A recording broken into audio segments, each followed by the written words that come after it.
Também, quando eu iniciei minha carreira em cabelo, né, trabalhando com cabelo, eu lembro que eu aprendi sobre pele, que a pele era dividida em 3 estratos. E depois de bons anos, isso mudou. São 2 estratos agora. Então, para vocês verem como as coisas evoluem, as coisas mudam. O que a gente falava que era antes, hoje já não é mais.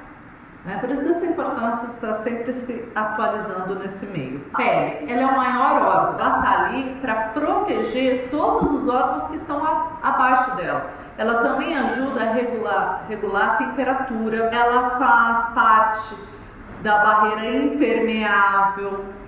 Ela produz vitamina D, a única responsável pela produção de vitamina D, que é essencial para a nossa sobrevivência. Ela que é responsável pela produção de melanina. Só uma curiosidade, você sabia que a pele ela representa de 12 a 16% do nosso peso corporal? É muita coisa. De 12 a 16% de todo o nosso peso é pele. Incrível, né? E ela cobre todo o nosso corpo. Se eu pegar um indivíduo de estatura mediana, essa pele vai representar mais ou menos 4 quilos, tá? E 2 metros quadrados de pele. É composta basicamente por água, colágeno, queratina e melanina. Tá? A água chega até a 64%. Né? Ela é a grande responsável por nos mantermos hidratados, para não deixar essa água embora. E colágeno, 29%. Queratina a gente tem em média de 2%, tá? Gordura também 2%. E pigmento, olha só 1%. Só 1% de pigmento. Formada por 2 estratos. A epiderme e a derme. Como vocês podem ver aí, a epiderme é essa área mais superficial. E a derme, essa área mais abaixo. Vou falar da epiderme rapidinho aqui. Ela é a camada superficial, é a camada visível. Ele é um extrato extremamente queratinizado, praticamente ali no extrato córneo, né, que é a última camada da epiderme, a gente tem queratina e ceramidas. É dividida a epiderme em 4 camadas, tá? Porém, na palma da mão e na planta do pé, eu tenho 5 camadas. Eu tenho uma camada maior de proteção, porque são regiões que recebem maior impactos, mais atritos. Por exemplo, o meu pé sustenta todo o meu peso, né? As mãos têm muito atritos, então eu preciso de uma camada maior de proteção. Começando de baixo para cima, tem uma camada basal, tem a camada espinhosa, tem a camada granulosa, a camada lúcida, essa é a que a gente encontra só na palma da mão e na planta do pé, e a camada córnea, que é basicamente células mortas. A camada basal, que é aquela primeira camada, ela que é responsável pela renovação da epiderme. Sabe quando que acontece essa renovação da nossa epiderme? A cada 20 a 30 dias aproximadamente. Tem algumas patologias que a gente vai falar que é importante, que a gente vai tratar no dia a dia do salão, que vai aparecer clientes com essa patologia, onde essa renovação é acelerada. E aí, com essa renovação acelerada, vai causar uma patologia e a gente vai trabalhar isso no dia a dia do salão com os tratamentos. Nessa camada, a ação da melanina, né? Ali eu tenho os melanócitos, que são responsáveis pela produção de melanina. E a partir dela que eu vou criando as próximas camadas de células. Conforme eu vou passando pela espinhosa, pela granulosa, essas células que estão vivas recebem queratina. E o que acontece?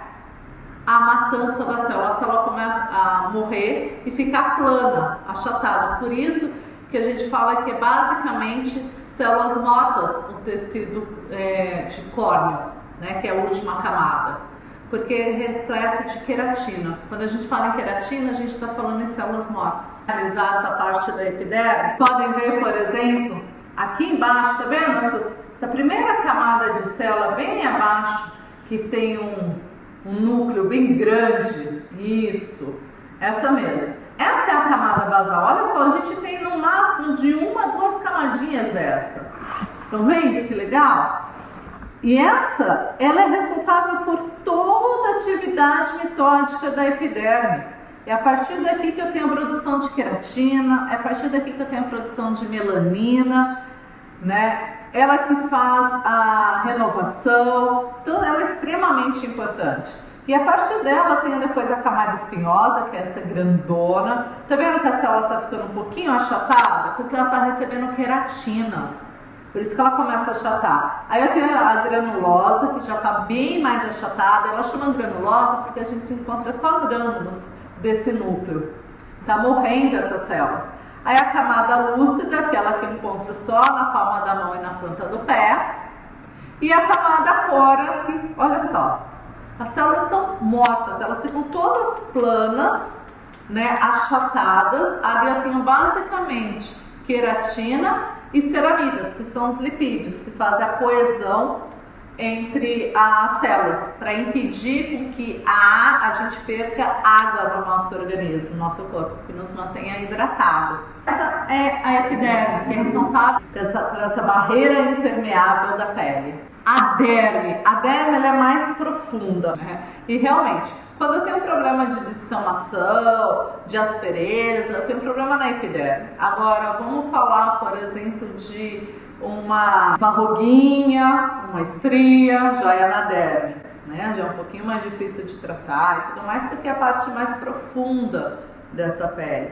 É muito difícil, né, cosméticos penetrarem nessa região. E aí a gente tem a derme, que é essa camada, que é essa parte aqui de baixo, essas duas, que é uma camada mais espessa, tá? Ela contém bastante fibras nervosas, vasos sanguíneos, os vasos capilares, que levam toda a nutrição para o meu bulbo, tá vendo os meus vasos capilares aqui, ó?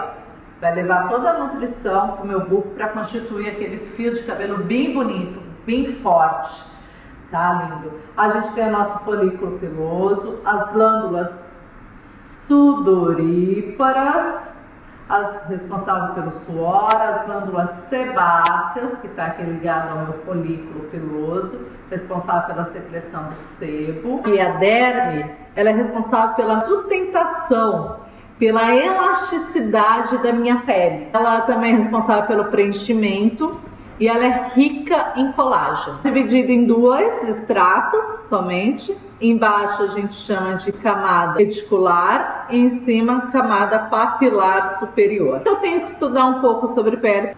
O folículo faz parte da pele, então tudo que está acontecendo aqui vai refletir nesse cabelo.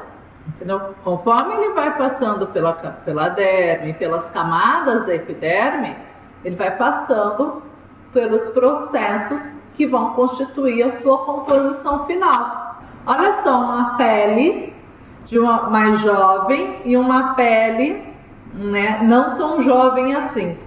Tá vendo aqui na derme?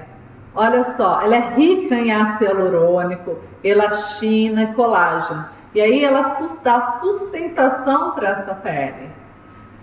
Se eu pegar uma pele que não é tão jovem assim, olha a perda que a gente tem de elastina, de colágeno, estão vendo? Ácido hialurônico.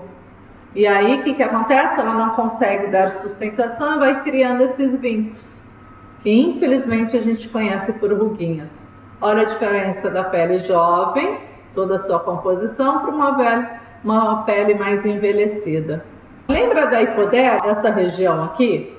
Eu falei para vocês que a hipoderme não faz mais parte do extrato da pele. É isso mesmo, ela não faz parte mais das camadas da pele.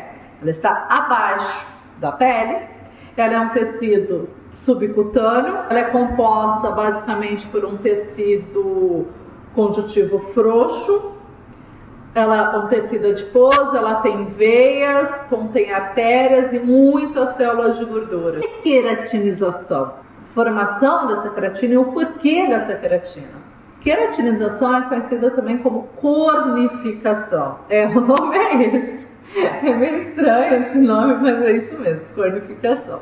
Tá tudo relacionado, né? A gente brinca, fala que queratina tem chifre, né? E quando a gente fala que alguém foi chifrado, a gente chama do quê? De corno.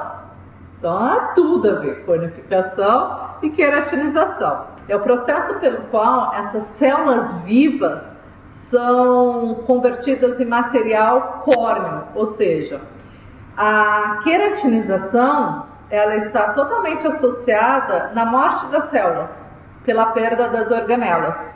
Sim, queratinização é matar a célula, é isso mesmo. Tá? Então, como a gente está vendo aqui, ó, aqui era a camada basal e aqui nessa camada basal da pele a gente tem os queratinócitos, que são as células responsáveis pela formação de queratina. Conforme essas células vai produzindo queratina e vai, com seus detritos, vai levando para as outras camadas, as células, olha só, começam a ficar mais achatadas, mais e mais, até chegar um momento que ela fica totalmente achatada, sem núcleo nenhum. E é aqui que eu tenho uma grande barreira de proteção, tá? Porque eu vou mostrar uma coisa para vocês. Olha só, se eu fizer isso com uma folha de papel, ficou fácil ou ficou difícil? Fácil, né? Foi facinho. Agora, imagine um monte de papel junto, tá vendo? Vários. Tentar rasgar. Não consigo. Tá vendo? Eu não precisava tanto. Tá vendo que eu não consigo? Por que eu quero mostrar isso? Para vocês entenderem queratina. A queratina, no cabelo, ela dá resistência, não é isso que a gente fala? Ela é responsável pela força, pela resistência. Por que então a queratina ela cria essa resistência no cabelo? Porque ela mata a célula. Então, conforme essas células vão passando, que ela está sendo formada, esse cabelo está sendo formado, esse pelo lá no folículo piloso, lá na derme. Conforme ele vai subindo, quando ele chega nas camadas epidérmicas, ele começa a receber queratina. E o que a queratina faz? Mata a célula. Como que mata a célula? Deixando ela plana. Então imagina várias folhas de papel, uma sobre a outra, várias células planas, eu tenho resistência. Olha só que legal. Melanócito. Lembra a camada basal que eu falei aqui? Eu tenho queratinócitos e também tem um melanócito. Olha que legal que é o melanócito. Eu falo que ele parece um polvo. Melanócitos são células dendríticas, que são esses bracinhos que eu falo do polvo. Ela é responsável, o melanócito, ela é responsável pela produção da melanina, sim, o pigmento da nossa pele, o pigmento do nosso cabelo. Isso mesmo. Então ele produz aqui a melanina e joga através dos seus detritos pela camada espinhosa. Assim também acontece com o nosso cabelo. E vocês sabem a função da melanina? Por que existem esses melanócitos na nossa pele? Essas células, por que elas produzem essa tal melanina? Qual é a função dela? O meu organismo, ele produz essa melanina como proteção. Vocês sabiam que a melanina é o nosso protetor solar natural? Ela está ali para proteger nossa pele dos raios UV. E isso acontece também no cabelo. Por isso que eu falo, gente, é importante começar a aprender cabelo entendendo pele. Tem a importância que eu sempre falo no momento da descoloração. A descoloração, qual é a função do clareamento do cabelo? Retirar pigmento, E diminuindo esse pigmento até retirá-lo. E aí eu estou retirando algo que estava fazendo proteção. E aí da necessidade de sempre estar matizando esses cabelos.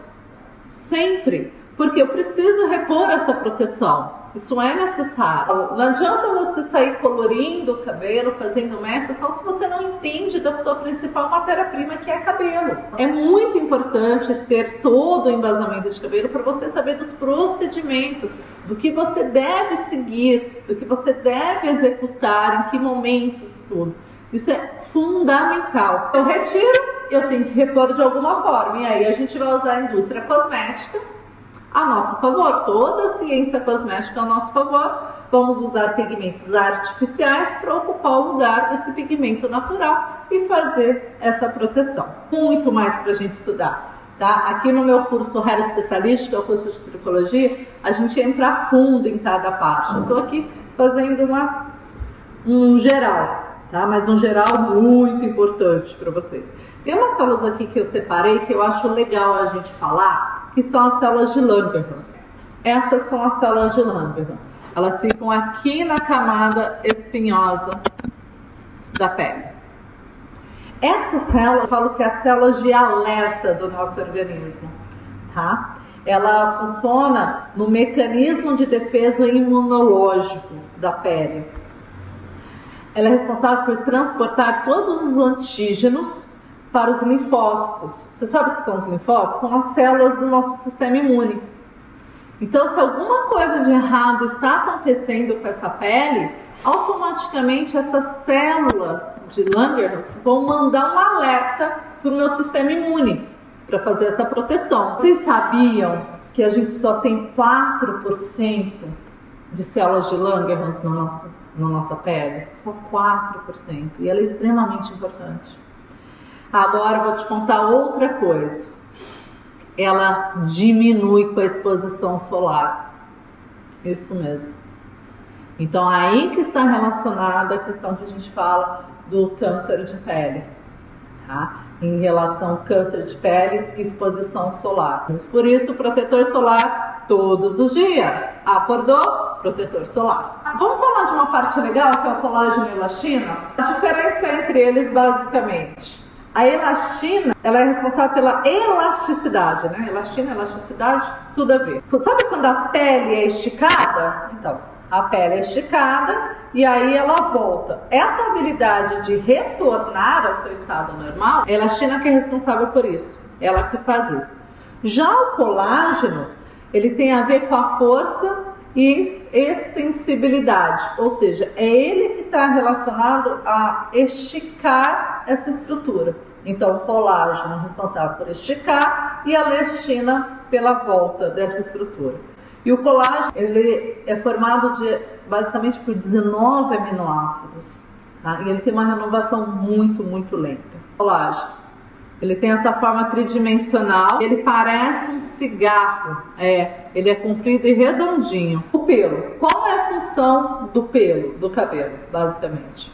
Proteção. Vou entender rapidamente sobre a embriologia do pelo, como esse pelo é constituído, como ele nasce, tudo mais. Lembra que a gente falou da epiderme e da derme? Então, lá no 4º mês de gestação, na nossa vida intrauterina, quando a gente está na barriga da nossa mãe, células que estavam lá na epiderme são jogadas para a derme. Isso, células que estavam lá na parte mais superficial da pele é jogada na parte mais interna dessa pele, que é a derme. Isso acontece através de um fator, de um comando natural do nosso organismo chamado Hair Factor Growth. No 5º mês eu já vou ter a formação da minha matriz e do 5º ao 6º mês já tem a formação de toda a bainha, esboço da glândula sebácea, e entre o 6º e o 7º mês de gestação esse feto está repleto de pelo, uma lanugem chamada de vélus fetal. Que tem bebês que quando nascem carequinhas e tem outros que nascem super cabeludos. Então, o que acontece? Próximo do nascimento desse feto, desse bebê, parte dessa lanugem cai. Então, tem feto que vai cair quase tudo e tem feto que vai cair quase nada. Vamos falar dos bebês que nasceram muito cabeludos. Ah, Carla, não caiu, então esse pelo vai ficar com ele? Não. Esse pelo que não caiu lá antes do nascimento, ele vai cair nos primeiros meses de vida. Então, por isso que é natural a gente ver lá crianças cabeludas, bebês cabeludos, e com o tempo vai criando falhas, porque esse pelo cai para nascer um novo. E aí que está a parte importante da gente entender, tá? Porque no dia a dia do salão eu vejo muito cabeleireiro, muitas vezes negligenciando o cabelo, por falar que conhece esse cabelo há 10 anos. Ou muitas vezes se martirizando o dia todo porque aplicou a coloração, seguiu certinho, a mesma coloração que foi usada no mês passado, e nesse mês usou balança, tempo de ação, tudo direitinho, e esse mês não cobriu, e aí fica se martirizando. Porque a gente não conhece o cabelo. Eu não conheço o cabelo há 10 anos. Eu posso conhecer a minha cliente há 10 anos. Porque o cabelo, ele tem um nascimento, a gente fala o crescimento em forma de mosaico. Então, hoje está crescendo um, está nascendo um fio, daqui meia hora outro, daqui 5 dias um terceiro, daqui um ano o quarto. Então, esse nascimento, né, não é sincronizado. Por isso que a gente pode ter vários tipos de cabelo numa mesma cabeça. Os mais finos e mais grossos, eu posso ter diferença, por exemplo, em textura, lisos e um pouco mais ondulados. E esse cabelo, a gente tem que ter a consciência de que ele vai mudar. Nascer um cabelo novo, tem raiz, é um cabelo novo. Esse cabelo novo pode vir totalmente diferente do antigo. Por exemplo, eu posso, o mês passado, o cabelo branco não era tão impermeável. E esse mês agora eu fui aplicar a coloração e não cobriu. Por quê? Porque o cabelo se tornou impermeável, porque foi um novo cabelo. E aí são vários fatores que estão relacionados a essa mudança. Então, que vocês precisam entender é que o cabelo muda a todo momento, principalmente na puberdade, que é a grande mudança desse fio. Né? Quem aí é pai e mãe de adolescentes já reparou que antigamente o cabelo era de uma forma e depois, quando veio a puberdade, o cabelo da criança mudou. De liso ficou mais ondulado, de cabelo mais crespo perdeu tanto esses cachos e ficou, né, com um cacho menos definido. Mudança de cor de cabelo, eu lembro que era criança e meu cabelo era branquinho, então minha mãe, nossa, eu sofria tanto na mão da minha mãe com chá de camomila, leite no sol, né? Até chá de cebola ela passava no meu cabelo para o meu cabelo não escurecer. Mas não adiantou nada, ele escureceu. Continuo loiro, mas não loira como estava antes. Isso tudo aconteceu com a puberdade. Então, na puberdade, há uma grande alteração nessa fibra capilar. Então, vocês precisam entender isso e ter a consciência de que eu não conheço esse cabelo. Por isso que sempre, dependendo do que você vai fazer em questões químicas, faça um teste de mecha antes. Porque você não conhece esse cabelo. Você pode conhecer cliente, mas não cabelo. Certo?